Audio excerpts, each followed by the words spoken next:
Hello viewers, আসসালামু আলাইকুম। Welcome to my channel. আজকে আমি দেখাবো কিভাবে আমি এই পাপোশটা বানালাম। আমি প্রথম দিন পাপোশটা সেলাইয়ের ভিডিও দেখিয়ে দিয়েছি, আর আমি কিভাবে পাপোশটা বানিয়েছি সেটা আজকে আমি আপনাদের মাঝে শেয়ার করব।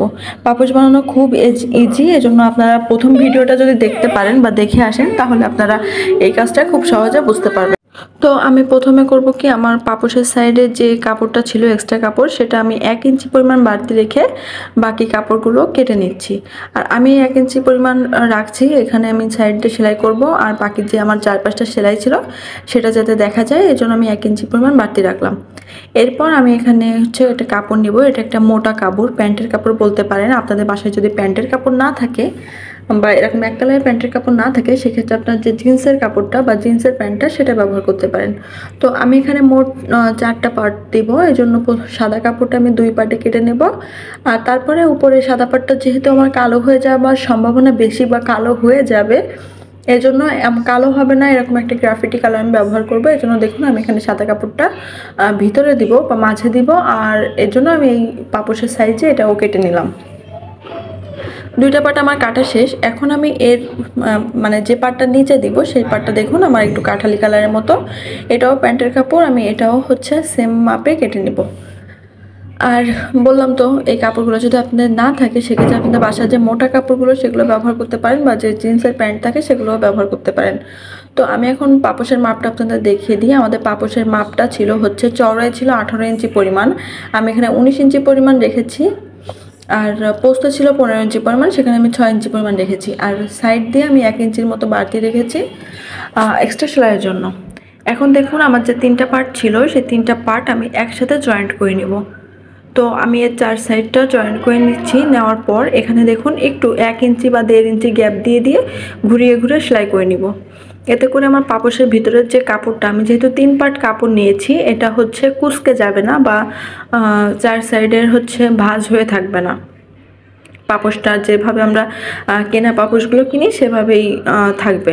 তো দেখুন এরপর আমি 1 ইঞ্চি পরপর যে গ্যাপটা দিতে চেয়েছি, এরকম 1 ইঞ্চি বলেন 1.5 ইঞ্চি বলেন, আপনারা সুবিধা অনুযায়ী এটা করে নিতে পারেন।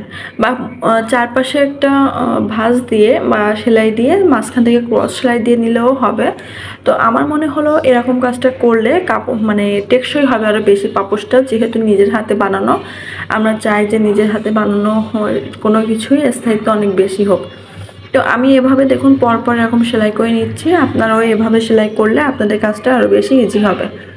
তো আমি মিডিল পয়েন্টে অল্প একটু কাপড় ফাঁকা রেখে সম্পূর্ণটা সেলাই করে নিলাম। নেওয়ার পর এখন আমি 2 কোণা, বললাম তো মাঝখান থেকে ক্রসের মতো সেলাই করে নিব, তো আমি সেটা সেলাই করে নিচ্ছি। এটা সেলাই করলে আরও ভালো হবে, কুঁচকে যাওয়ার সম্ভাবনা থাকবে না।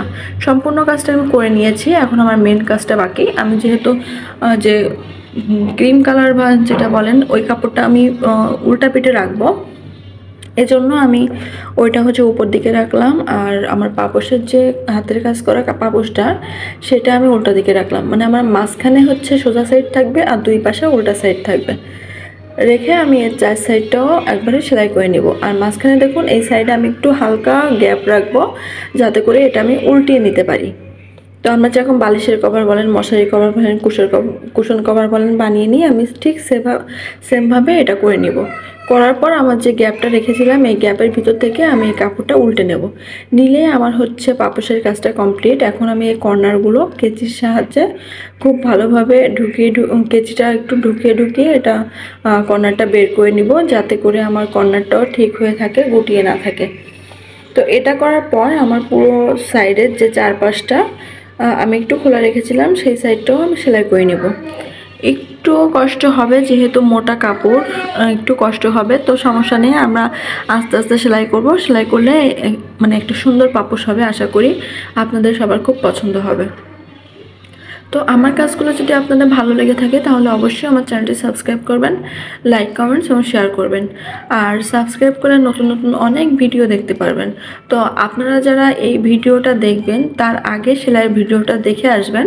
আমি এটা যে জুটের ব্যাগ বা পাটের যে ব্যাগটা, চালের বস্তাটা, আমি সেটা দিয়েই এই কাজটা করেছি। তো আমি এর 4 সাইডটাও সেলাই করে নিলাম, যেটা বলে চাপ সেলাই, সেটা করে নিলাম। এখন আমি এর মাঝখান থেকে আরেকটা ক্রস সেলাই দিয়ে নিচ্ছি। আর এভাবেই আমার পুরো পাপোশটা রেডি হয়ে যাবে। তো যেটা বলছিলাম, আপনারা যদি নিজের হাতে পাপোশ বানাতে চান এভাবে মশারি কভারও বানানো যায়। কাজটা কেমন হয়েছে জানাবেন। Thanks for watching. আল্লাহ হাফেজ।